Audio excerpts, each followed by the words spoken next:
Bismillahirrahmanirrahim. Lately in my country there has been aggressive movements from the Wahabbis going around to remove all traces of the Holy Prophet ﷺ's existence. They started to remove all Hadith and replace them with Wahhabbi ideas and teachings. What should we do? Bismillah ar-Rahman ar-Rahim. That is a sign of the Akhir Zaman. It's a big sign of the Akhir Zaman. We cannot do anything. We don't have the power in our hands. What we can do, we can ask Allah to remove them. What can we do? We can clean ourselves and ask Allah to bring back the Sultan and the Khalifah and to bring the appearances of Hazrat Mahdi soon. We can ask Allah to remove the Jababira, to remove the tyrants away from us. Those who want to listen, we may speak to them. Those who don't want to listen, we are not going to go out to fight and to argue with them. That is also forbidden. Because this is happening everywhere. They even dig up the graves of the Sahabi Kiram, isn't it? They dig up the graves of the Sahabis. They dig up their jasad, their bodies. Everywhere it is happening. Such a thing has never happened in 1400 years. So, who is really responsible for all of this? Wahabbis, they are responsible. They are shaitans. Shaitan is just doing his job. Who is responsible? We are responsible. You know why? Because Allah sent a protector to us. But we say, we don't want your protection. Allah sent His protection, His sword. And we say, we don't want that. We don't want your representative. We don't want your Khalifah. We want nationalism. We want socialism. We want democracy. We want every ism except for Islam.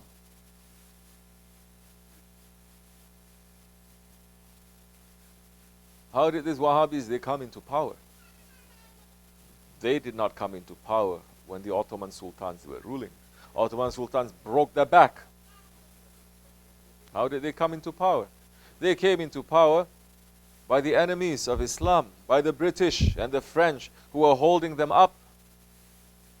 The foolish Muslims, they're saying, we like this. Now I'm seeing somewhere, even foolish ones, they're saying, they're calling themselves representing saints. Obviously, they are saying that themselves they are saints. And they are praising Sharif Hussein, that he was the Khalifah. Who recognized him as the Khalifah? The British, isn't it?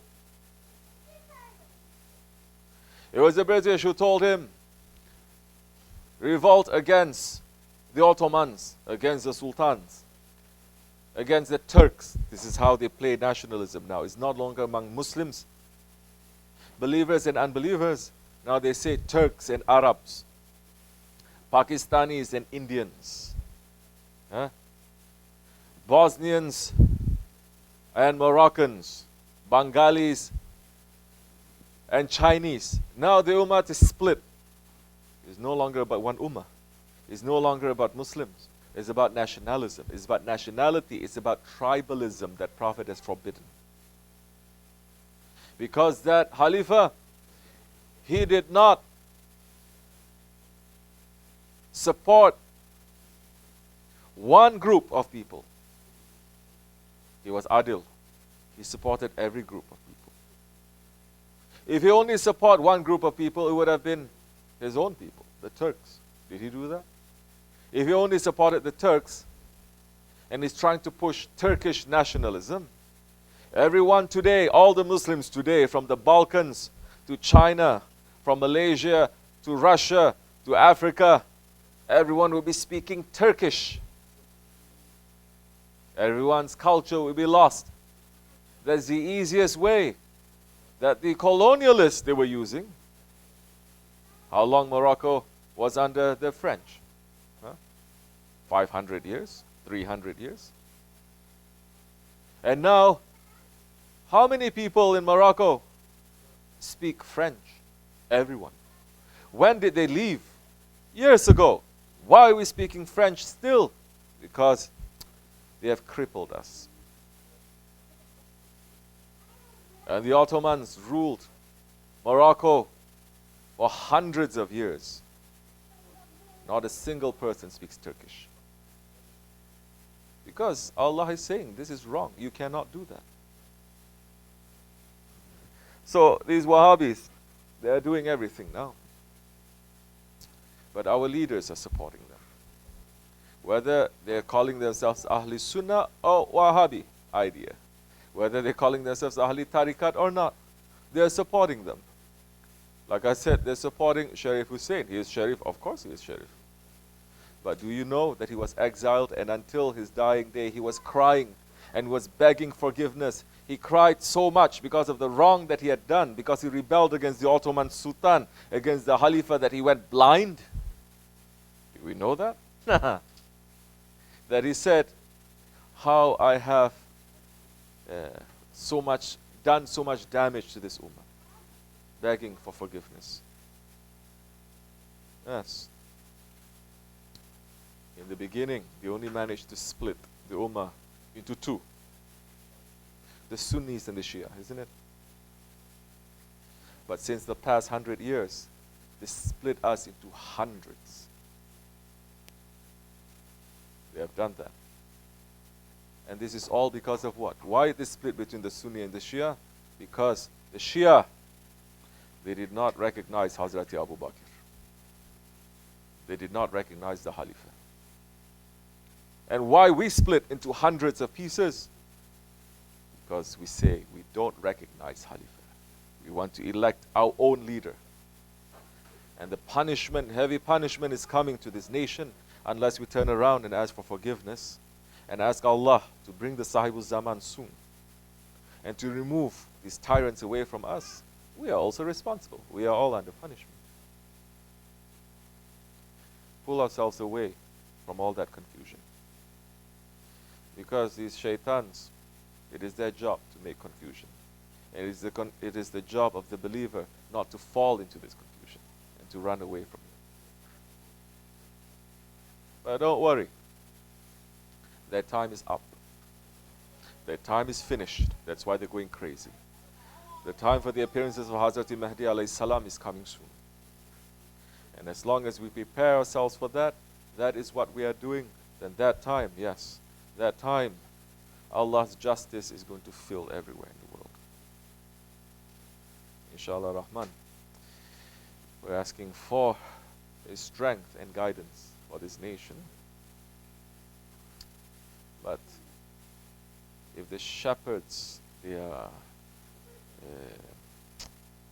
weak, if the shepherds, they are evil, if the shepherds, they are betrayers, what's going to happen to the sheep? Now, everywhere, the leaders of the Muslim nations, majority of the scholars leading Islam, they are zalim. They are tyrants. They know how to gather so many people, but they cannot even stop something like this from happening. You claim you have power, say something at least. But especially the scholars, they are not saying something because they are afraid. They are afraid from the governments. They are not afraid from Allah. Awliya Allah, they pull themselves back. The smallest, the lowest level awliya Allah, they can change the direction of this world to spin to the other way, to finish all these problems. But there is no permission for them to interfere in these days. Allah is saying, now watch the ummah. Put your hand on their pulse and see where they are. Let me tell you something. There has been so many destruction of maqams, of masjids, of so many holy places, isn't it, in Islam? Especially tasawwuf, holding on strongly, they destroy. How much we hear from the alims, the ulamas and the shaykhs speaking out against this. Remember a few years ago when a statue of the Buddha in Afghanistan, it was blown up by the Taliban.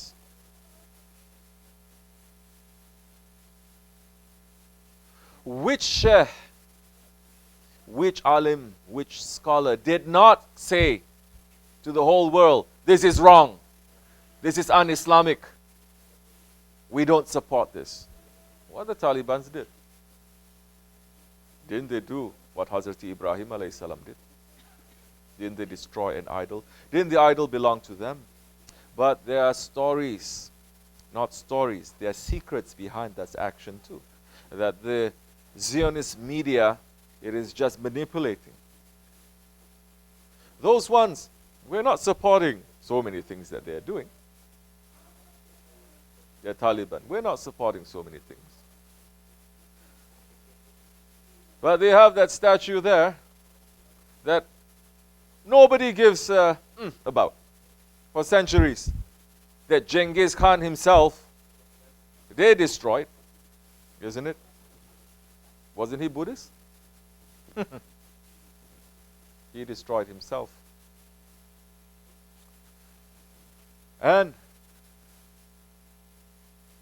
these ones understand how the West is running after these things. And they say, we don't want this. But you have placed an embargo, a sanction on our country. And our children and our people, they are dying from hunger. They are dying from disease. They are dying because you have placed this embargo. Take this stupid statue. Just give us some medicines for our children. They says no. They say, the Taliban, they are saying, take this.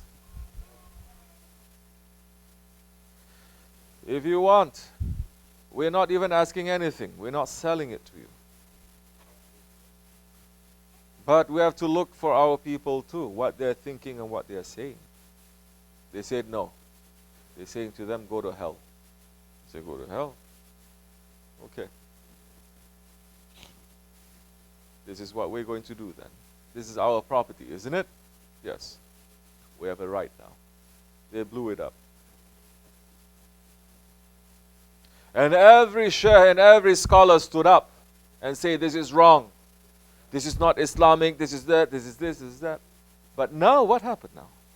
Where are all those voices? Where are all those powerful scholars? Where are all those shaykhs? Why they're not standing up to say to their governments, yes, we know the games that they are playing too. So, these days it is not necessary to be in official stations. Because if you do that, chances are your faith is going to decrease. Pull yourself back. Pull ourselves back, we pulled ourselves back. And we're keeping ourselves busy with ourselves. And we're watching the world. And we're saying, this is pleasing to Allah. We must support this. This is not pleasing of Allah. May we stay away from it. So inshallah Rahman, yes, as individuals, there are some things that we can do. We cannot do so many things. But those ones who have power, the blame and the responsibility goes on top of their heads. And they are going to be responsible. You and me, we're not going to be responsible in the judgment day that Allah is going to question us about this. But them, they will be responsible. Astaghfirullah. Assalamu alaikum.